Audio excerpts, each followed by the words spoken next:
Hello, my name is Alec Bach, and today I'm going to be talking about a subject that we recently talked about during the second semester of this class.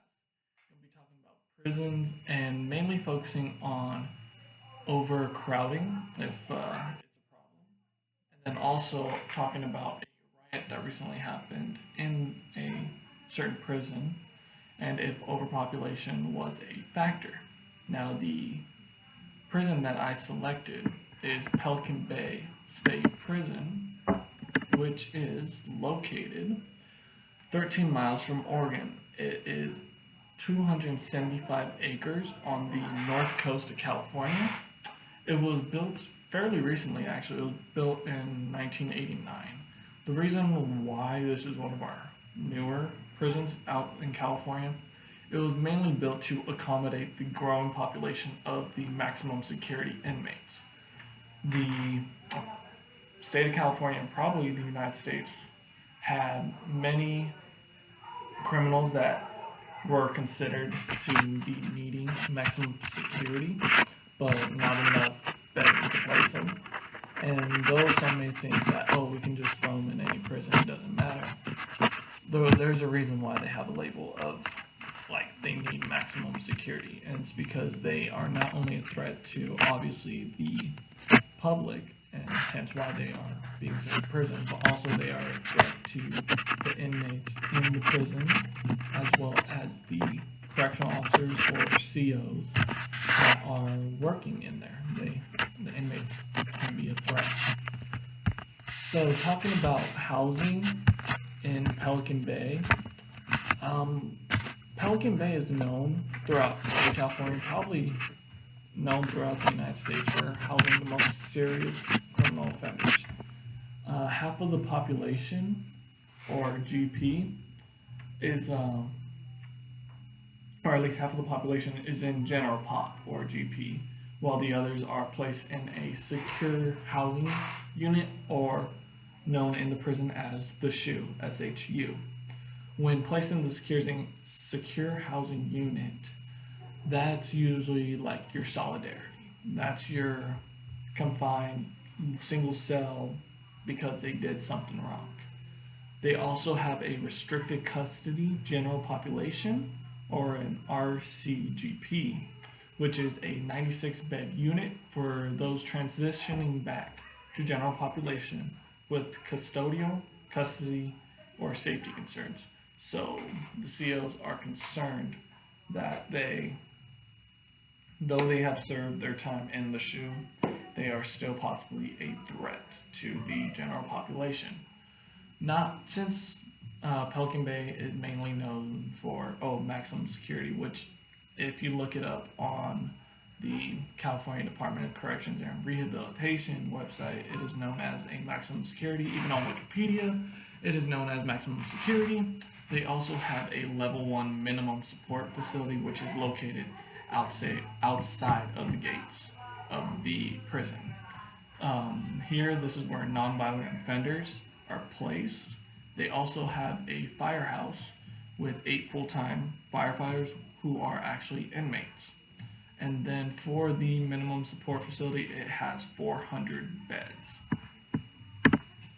Now, talking about a prison riot that happened recently in Pelican Bay, when people think about prison riots in Pelican Bay, they mainly think about the very large, very popular prison riot that happened in 2000, where it was a rainy day. Everyone who knows anything about prisons in Pelican Bay has probably seen the footage of inmates in yellow jackets working out, and out of nowhere an inmate starts shanking another, and it's all hell breaks loose on the yard. Fairly recently, about 2 years ago, on May 24th, 2017, there was a large riot, which in total there were 97 inmates isolated after the riot. So the reason why those inmates were isolated was because they were believed to be involved in the riot. They're not just going to isolate someone just because they want to. There has to be a valid reason. After the whole riot was done, there were 7 inmates and 8 prison guards sent to hospitals. 5 of the inmates were treated for gunshot wounds. Yes, there were actual rounds fired. 19 bullets to be exact were fired, and then 3 hard foam rounds. So like rubber bullets were used to cease the violence, to regain order in the yard. One inmate was actually airlifted because of his injuries were so serious that they decided they needed outside help. The prison guards all were sent to local hospitals and released. One prison guard actually needs, I believe they said, shoulder surgery in the future because of the incident, what happened. The whole incident started because 2 inmates were fist fighting, actually in the yard. When the COs went to break up the fight, the inmates didn't stop, and then large groups of inmates actually came around and started attacking the COs as well. So we all know that out in the yard for COs, they're naturally going to be outnumbered, especially with convicted felons, not to mention that they are maximum security inmates.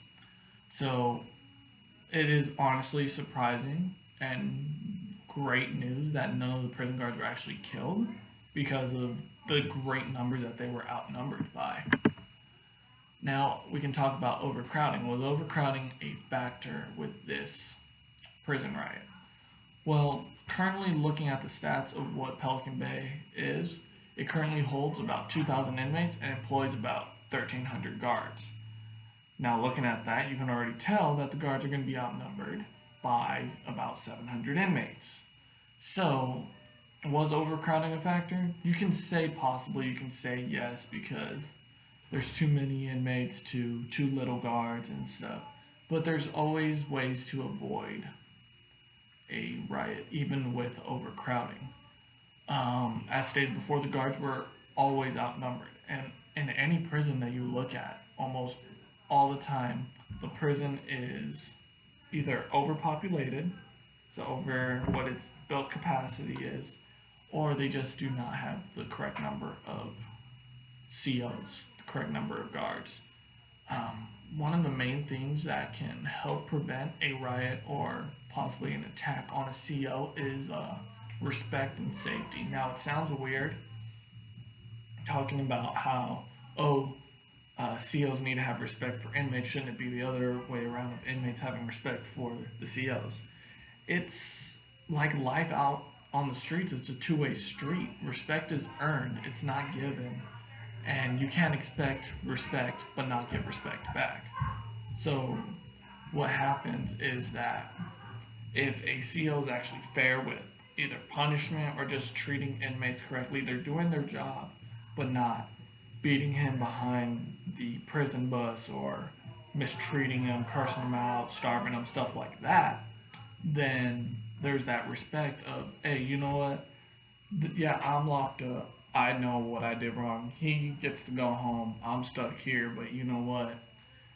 I respect him because he still treats me like a human being. Because, yeah, inmates are still human beings.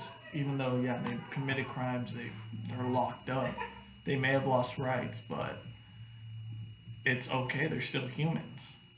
And one of the main things also for safety is that for the COs to ensure that they're always looking around, making sure that, yeah, they may be outnumbered, but they still have to be vigilant and make sure nothing's going to happen.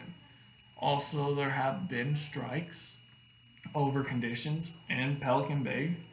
There's actually been hunger strikes because of conditions, so that also plays into the respect and safety aspect of the prison life, is that if you respect the COs, if you respect the inmates, and if COs are taking the proper precautions to ensure that they are able to go home every night to their families, then we can obviously possibly avoid hunger strikes, because then it makes not only the COs look bad, the prison look bad, the warden look bad, just even the state that's running it, because then media is going to be saying, oh, inmates aren't being treated correctly, they need this, they need that, when, if respect is there and COs are doing their job correctly, then there should be no problem with hunger strikes or even another riot. Though riots may be inevitable, and especially if you keep the inmates cooped up, it's going to happen. But with respecting safety and just taking precautions, there are ways to actually minimize the effects. And that is my PowerPoint on the prison of Pelican Bay.